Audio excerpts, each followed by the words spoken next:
Silicon city ಬೆಂಗಳೂರಿನಲ್ಲಿ ಹೊಸ ವರ್ಷದ ಸಂಭ್ರಮಾಚರಣೆಗೆ ಸಿದ್ಧತೆ ಹೇಗಿದೆ ಅನ್ನೋದನ್ನ ನೋಡಿದ್ವಿ. ಇನ್ನು ರಾಜ್ಯದ ಬೇರೆ ಬೇರೆ ಜಿಲ್ಲೆಗಳಲ್ಲೂ ಕೂಡ ಇದೇ ರೀತಿಯ ಸಂಭ್ರಮ ಮನೆ ಮಾಡಿದೆ. ಮೈಸೂರು ನಗರದಲ್ಲೂ ಕೂಡ ಸಿದ್ಧತೆ ಜೋರಾಗಿದೆ. ಮೈಸೂರು ಅರಮನೆಗೆ ಪ್ರವಾಸಿಗರ ಸಂಖ್ಯೆ ಹೆಚ್ಚಾಗ್ತಾ ಇದೆ.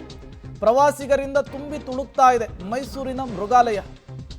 ಮೈಸೂರಿನಲ್ಲಿ ಭದ್ರತೆಗೊಂತಲೇ 1500 ಪೊಲೀಸರ ನಿಯೋಜನೆ ಮಾಡಲಾಗಿದೆ. ರಾತ್ರಿ 1 ಗಂಟೆಯವರೆಗೂ ಕೂಡ ಮೈಸೂರಿನಲ್ಲಿ ಪಾರ್ಟಿಗೆ ಅವಕಾಶ ಕೊಟ್ಟಿದ್ದಾರೆ ಪೊಲೀಸರು.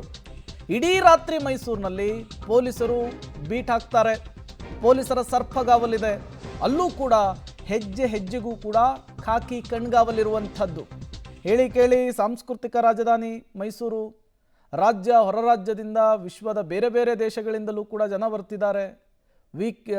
ಇಯರ್ ಎಂಡು, ಹೊಸ ವರ್ಷ, ಸಾಲು ಸಾಲು ರಜೆಯ ಪರಿಣಾಮ ಯಾವ ರೀತಿ ಮೈಸೂರಿನಲ್ಲಿ ಪ್ರವಾಸಿಗರು ತುಂಬಿ ತುಳುಕ್ತಾ ಇದ್ದಾರೆ ಅನ್ನುವಂತಹ ದೃಶ್ಯವನ್ನು ಕೂಡ ನೀವು ಗಮನಿಸ್ತಾ ಇದ್ದೀರಿ.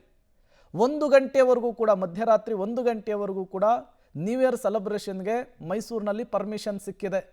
ಅಲ್ಲೂ ಕೂಡ ಪೊಲೀಸರು ಹದ್ದಿನ ಕಣ್ಣನ್ನು ಇಟ್ಟಿರುವಂಥದ್ದು. ಹೊಸ ವರ್ಷದ ಸ್ವಾಗತಕ್ಕೆ ಅಪಾರ ಸಂಖ್ಯೆಯ ಪ್ರವಾಸಿಗರು ಮೈಸೂರಿಗೆ ಬಂದಿದ್ದಾರೆ. ಈಗ ಮೈಸೂರಿನ ಅರಮನೆ ವೀಕ್ಷಣೆಗೆ ಅಪಾರ ಸಂಖ್ಯೆಯ ಜನ ಬರ್ತಾ ಇರುವಂಥದ್ದನ್ನು ಕೂಡ ತಾವೀಗ ಗಮನಿಸ್ತಾ ಇದ್ದೀರಿ. ರಾಜ್ಯದ ವಿವಿಧ ಭಾಗಗಳಿಂದ ಅಲ್ಲದೆ ವಿವಿಧ ರಾಜ್ಯಗಳಿಂದಲೂ ಕೂಡ ಅಪಾರ ಸಂಖ್ಯೆಯ ಜನ ಮೈಸೂರು ಅರಮನೆಯ ವೀಕ್ಷಣೆಗೆ ಬರ್ತಾ ಇದ್ದಾರೆ. ಇವತ್ತು ಬೆಳಿಗ್ಗೆ 10 ಗಂಟೆಯಿಂದಲೂ ಕೂಡ ಅಪಾರ ಸಂಖ್ಯೆಯ ಪ್ರವಾಸಿಗರು ಮೈಸೂರು ಅರಮನೆಗೆ ಬರ್ತಾ ಇರುವಂಥದ್ದು. ಮೈಸೂರಿನ ಎಲ್ಲ ಪ್ರವಾಸಿ ತಾಣಗಳು ಕೂಡ ಸಂಪೂರ್ಣವಾಗಿ ಜಾಮ್ ಪ್ಯಾಕ್ ಆಗಿದ್ದಾವೆ. ಸಾಮಾನ್ಯವಾಗಿ ಹೊಸ ವರ್ಷದ ಸ್ವಾಗತದ ಸಂದರ್ಭದಲ್ಲಿ ಈ ರೀತಿಯಾಗಿ ಅಪಾರ ಸಂಖ್ಯೆಯ ಪ್ರವಾಸಿಗರು ಮೈಸೂರಿನ ಪ್ರವಾಸಿ ಸ್ಥಾನಗಳಿಗೆ ಬರ್ತಾರೆ. ಪ್ರತಿ ವರ್ಷವೂ ಕೂಡ ಇದೇ ರೀತಿಯಾಗಿ ಮೈಸೂರಿನ ಎಲ್ಲ ಪ್ರವಾಸಿ ತಾಣಗಳು ಕೂಡ ಹೊಸ ವರ್ಷದ ಹಿನ್ನೆಲೆಯಲ್ಲಿ ಸಂಪೂರ್ಣವಾಗಿ ಜಾಮ್ ಪ್ಯಾಕ್ ಆಗುತ್ತೆ. ಇದೇ ರೀತಿಯಾಗಿ ಮೈಸೂರಿನ ಪ್ಯಾಲೇಸ್ ಇರ್ಬೋದು, ಮೈಸೂರು ಝೂ ಇರ್ಬೋದು, ಹೀಗೆ ವಿವಿಧ ಪ್ರವಾಸಿ ಸ್ಥಳಗಳಲ್ಲೂ ಅಪಾರ ಸಂಖ್ಯೆಯ ಪ್ರವಾಸಿಗರು ಇರುವಂಥದ್ದು. ಇವತ್ತು ರಾತ್ರಿ ಹೊಸ ವರ್ಷದ ಸ್ವಾಗತಕ್ಕೋಸ್ಕರವಾಗಿ ಈ ರೀತಿಯಾಗಿ ಅಪಾರ ಸಂಖ್ಯೆಯ ಪ್ರವಾಸಿಗರು ರಾಜ್ಯದ ಬೇರೆ ಬೇರೆ ಭಾಗಗಳಿಂದ ಇರ್ಬೋದು ಅಥವಾ ಹೊರ ರಾಜ್ಯಗಳಿಂದ ಇರ್ಬೋದು, ಎಲ್ಲರೂ ಕೂಡ ಬರ್ತಾ ಇರುವಂಥದ್ದು. ಒಂದು ರೀತಿಯಾಗಿ ಮೈಸೂರು ಅನ್ನುವಂಥದ್ದು ಹೊಸ ವರ್ಷದ ಸ್ವಾಗತದ ಹಾಟ್ ಸ್ಪಾಟ್ನ ರೀತಿಯಲ್ಲಿ ಆಗೋಗಿದೆ. ಕಳೆದ 5-6 ವರ್ಷಗಳಿಂದಲೂ, ಅಂದರೆ ಕೋವಿಡ್ನ ನಂತರದಲ್ಲಂತೂ ಈ ಪ್ರವಾಸಿಗರ ಪ್ರಮಾಣ ಪರ್ಟಿಕ್ಯುಲರ್ ಆಗಿ ಹೊಸ ವರ್ಷದ ಹಿನ್ನೆಲೆಯಲ್ಲಿ ಅಪಾರ ಸಂಖ್ಯೆಯಲ್ಲಿ ಹೆಚ್ಚಾಗ್ತಾ ಇದ್ದಾರೆ. ಈ ವರ್ಷವೂ ಕೂಡ ಅದೇ ಪ್ರಮಾಣದಲ್ಲಿ ಜನ ಇದ್ದಾರೆ.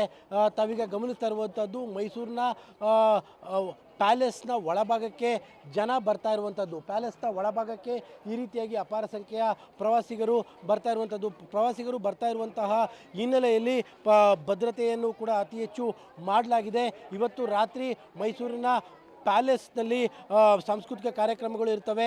ಜೊತೆಗೆ ರಾತ್ರಿ 12 ಗಂಟೆಗೆ ಸರಿಯಾಗಿ ಪರಿಸರ ಸ್ನೇಹಿ ಪಟಾಕಿಗಳನ್ನು ಕೂಡ ಮೈಸೂರಿನ ಪ್ಯಾಲೇಸ್ನ ಬ್ಯಾಕ್ಗ್ರೌಂಡ್ನಲ್ಲಿ ಸಿಡಿಸಲಾಗುತ್ತೆ. ಅದಕ್ಕಿಂತ ಮುಂಚೆ ಪೊಲೀಸ್ ಬ್ಯಾಂಡ್ನ ವ್ಯವಸ್ಥೆಯೂ ಕೂಡ ಮಾಡಲಾಗುತ್ತೆ. ಹೀಗಾಗಿ ಅಪಾರ ಸಂಖ್ಯೆಯ ಪ್ರವಾಸಿಗರು ಈಗ ಮೈಸೂರಿನ ಅರಮನೆಗೆ ಬಂದಿರುವಂಥದ್ದು. ಸಂಜೆಯ ವೇಳೆಗೆ ಈ ಪ್ರವಾಸಿಗರ ಸಂಖ್ಯೆಯೂ ಕೂಡ ಇನ್ನೂ ಕೂಡ ಹೆಚ್ಚಾಗುತ್ತೆ. ಕೇವಲ ಅರಮನೆ ಮಾತ್ರ ಅಲ್ಲ, ಎಲ್ಲ ಪ್ರವಾಸಿ ತಾಣಗಳಲ್ಲೂ ಇದೇ ರೀತಿಯಾಗಿ ಪ್ರವಾಸಿಗರು ಇದ್ದಾರೆ. ಕ್ಯಾಮ್ರಾ ಪರ್ಸನ್ ಕಾರ್ತಿಕ್ ಜೊತೆ KP Nagaraj, public TV, Mysuru.